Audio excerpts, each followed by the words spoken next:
Anyone who has lived through World War II has a different story to share about their own experiences, from Europe to Japan to the U.S. Yeah, our next guest is sharing two very distinct stories from Poland and Japan. He knows them well. He's talking about his parents. The book is called Surviving War, Oceans Apart, Two Teenagers in Poland and Japan Destined for Life Together. This is by Yanek Mieczkowski. This is his fourth book. He's speaking at a special event tonight at the Gerald R. Ford Presidential Museum. Right now, he is joining us via Zoom. Good morning, Yanek. Thanks so much for being with us. Good morning, Michelle and Todd. Thanks so much for having me. Absolutely. So let's talk about this book. It took you three books to get to this one. You're like your family story. What made you want to explore this, to document this, to share this with the world?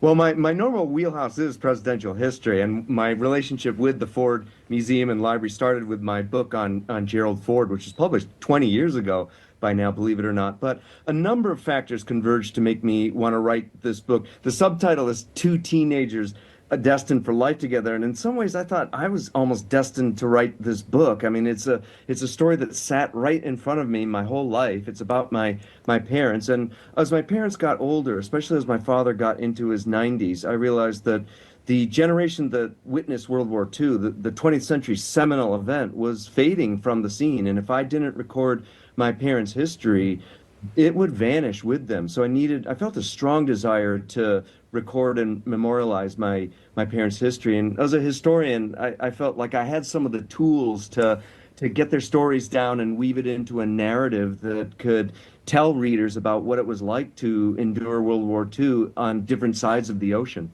Wow. And you mentioned, as a historian, I'm sure you're very particular about historical accuracy.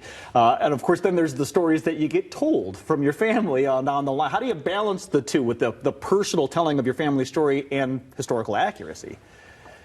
Yeah, that's a great question, Todd. So whenever you look at sources, primary sources, documents, newspapers, magazines, and all the rest, you sort of have to trust your source. And in this case, the sources were largely my parents. I did weigh that against my own knowledge of World War II from my readings and also from my visits to Poland and Japan. I made sure that I visited my parents' hometowns, Otaro, Japan on my mother's side, and Bydgoszcz, Poland, and also Warsaw on my father's side. And so I could gain some sense of what they went through and put some reality to their recollections by having visited there and seen what they went through. And ultimately, I started this book as a memoir. I wrote it, the first drafts of the manuscript, I wrote in the first person using I and me.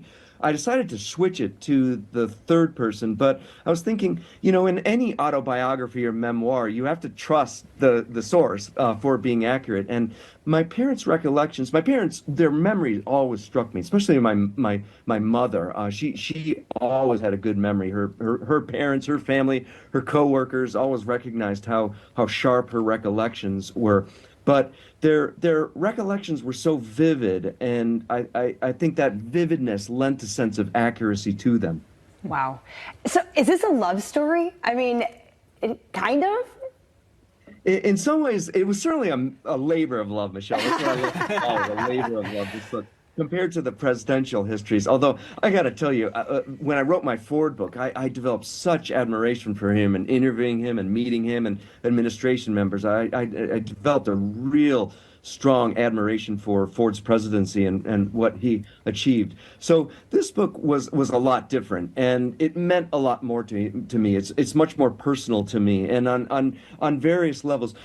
Readers who have perused the book and gotten back to me about their reactions, one theme that they found resonates throughout the book is resilience. And I thought a lot about that, and I could see that in my parents. My father passed in 2020. My mother is right now 95 and a half years old. And my parents always showed this resiliency, and I took it for granted just growing up in their household and seeing them on a daily basis and seeing how they behave. But they really showed this ability to rebound from little and big things in life. And I think that was a lesson that they learned in World War II. And I like to think that they inculcated that lesson into me and into my brothers as well.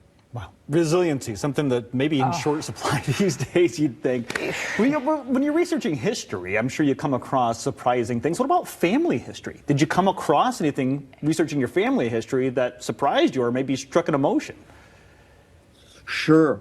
Both of my parents experienced immediate deaths in their family. My father's mother died in a bombing raid. The Germans just, once the uprising began on August 1st, 1944, the Germans pulverized the city of Warsaw to try to stamp out this rebellion from Poles. They were trying to kick the Germans out of their city, their capital city of Warsaw.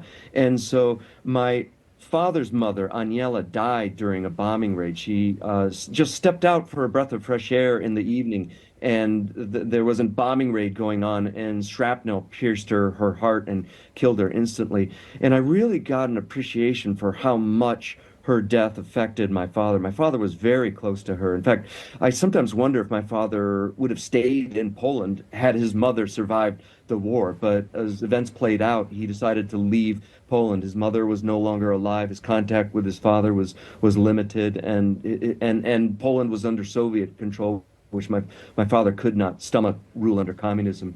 And then on my mother's side, her older sister died of tuberculosis. She was 2 years older than my mother, and my mother was very close to her. And it's hard for me even to describe in words, in writing, how much her death affected my mother. I think still to this day, my mother has trouble grappling with it. It was a huge blow to my mother and her family. Wow. I could sit and listen to you talk all day, but sadly we have to end this interview. But you are coming here. You will be here tomorrow, or tonight. I'm sorry, tonight. March 19th at the Gerald R. Ford Presidential Museum at 6:30. This is a free event, but you should register. Go to fordlibrarymuseum.gov. Yanek, thank you so much for sharing this story, of your family, and for coming to GR to talk with us. Thank you very much for having me.